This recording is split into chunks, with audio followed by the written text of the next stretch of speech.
Armado de computadoras 3. Colocación del disco duro. Lo primero que debes hacer es configurar los puentes o jumpers en la parte trasera del disco duro, de acuerdo con la forma en que éste vaya a funcionar, ya que estos operan como unidades maestras o esclavas. Por lo regular, para que un disco duro funcione como maestro, es necesario que se unan los dos pines que están marcados como MA o como se señala en la etiqueta o manual del disco duro. En el siguiente croquis se puede observar una tarjeta madre con la conexión a dos discos duros, uno maestro y otro esclavo, en caso de requerir más de un disco duro. En nuestro caso, instalaremos el disco duro como maestro, master. Para ello, se debe colocar un puente o jumper en las dos primeras patitas de la parte posterior del disco duro, como se muestra en las figuras. Para saber cuál es la patita número 1, toma el disco duro por la parte donde están las conexiones, viendo hacia ti. En la sección de jumpers, la numeración comenzará de izquierda a derecha y de arriba hacia abajo. Una vez configurado el disco duro, colócalo en la bahía que hayas seleccionado en el gabinete. Es común que los circuitos descubiertos se coloquen hacia abajo y el lado en donde se ubica la etiqueta de la marca del disco duro quede hacia arriba.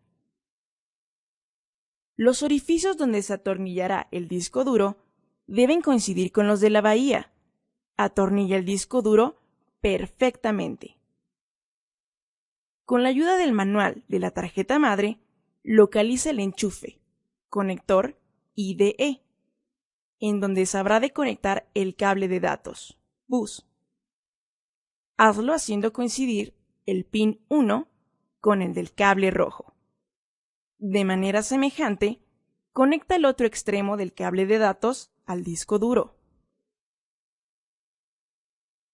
Debe coincidir la terminal marcada con el cable rojo o con una flecha en el pin, uno de la tarjeta madre y el del disco duro. Conecta el cable de corriente al disco duro. Este solo puede conectarse de una sola manera, no lo fuerces. Algunas tarjetas madre ya no tienen conectores IDE, sino 4 conectores SATA. Los conectas y te los reconoce como SATA 1, SATA 2, SATA 3 y SATA 4. En el setup le asignarás la prioridad al disco duro en SATA 1. Con esto ya no es necesario configurar el jumper. Colocación de la unidad de CD-ROM. De la misma manera que en la instalación del disco duro, se deben conectar los puentes o jumpers de la unidad de CD-ROM según cómo vaya a funcionar. En este caso, será esclavo. Para asignar la función de maestro o esclavo de la unidad, haz lo siguiente. Si quieres conectarlo con el mismo cable que estás utilizando para el disco duro, usa el contacto libre del cable y conéctalo a la unidad. En este caso, conecta el puente del disco compacto en las letras SL, lo que significa esclavo, slave. Las letras en la unidad de este se leen verticalmente. Para nuestro caso, lo colocaremos como esclavo. Coloca la unidad en una de las bahías del gabinete. Quita una de las tapas de la parte delantera de este. Son las más grandes. Y haz coincidir los orificios de la unidad de CD-ROM con los de la bahía y atorníllalos.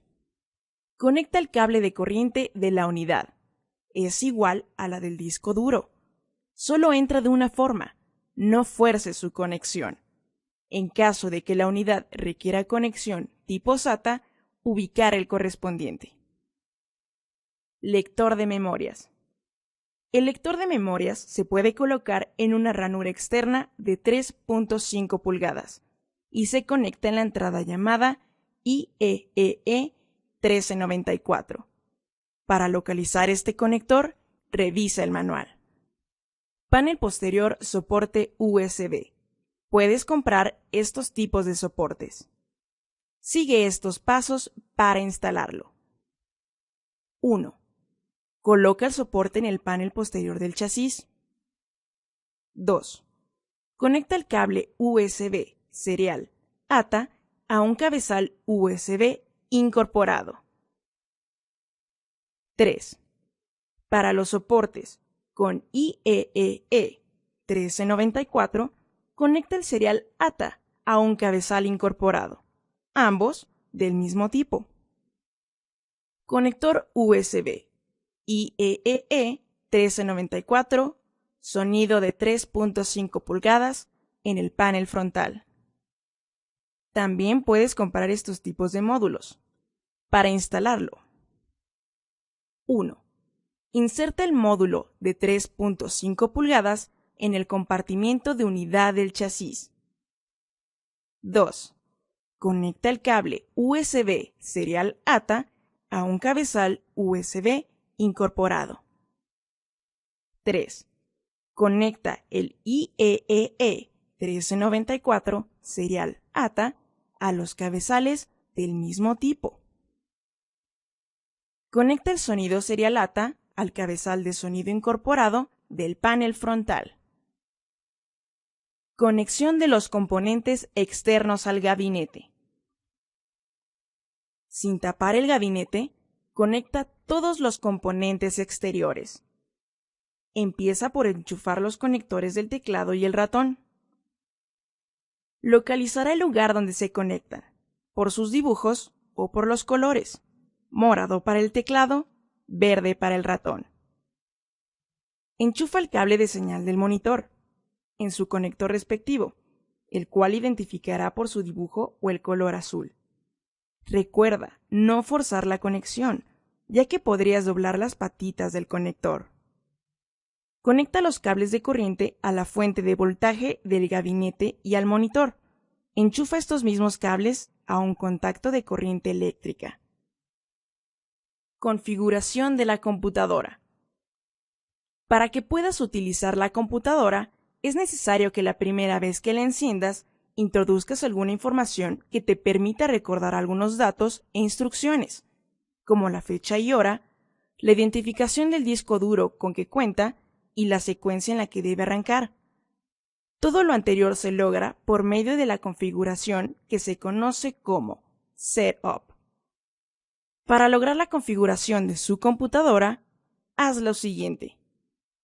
Identifica las teclas para entrar al Setup. En algunas puede ser F10, F2 y suprimir, y manténlas presionadas. En la pantalla del monitor aparecerá el menú de programa de configuración, Setup. Aparecerá una pantalla similar a la que se muestra a continuación. Esta pantalla indica las partes de la computadora que pueden ser configuradas. En nuestro caso, solo necesitamos configurar dos partes del Setup, el estándar CMOS Setup y la de Advanced Setup. La primera nos permite establecer la fecha, la hora y la instrucción para que detecte el disco duro que tiene nuestra máquina. Las letras de CMOS se refieren a que en un circuito funciona con la energía de una batería en la computadora. Ahí se guardarán los datos que se le introduzcan. En el Advanced Setup se establecerá la secuencia de arranque de la computadora. Recuerda que aquí se le indicará a la computadora en qué lugar debe leer primero al arrancar, y que si no hay información en este sitio, entonces debe buscar en el disco duro o en el disco compacto. Una vez que terminaste de configurar el setup, sal y guarda los cambios. Ahora procede a cargar el sistema operativo y los drivers, y si se requieren, también los programas. Recuerda que para asegurar que has realizado un trabajo de calidad, verifica que cada uno de los componentes de la computadora esté funcionando correctamente, así como los programas instalados. Por último, entrégale el equipo al cliente, mostrándole su correcto funcionamiento, y coméntale de los programas que has instalado. Dile que los programas pueden ser libres o comerciales. Para estos, se debe adquirir una licencia en un centro autorizado.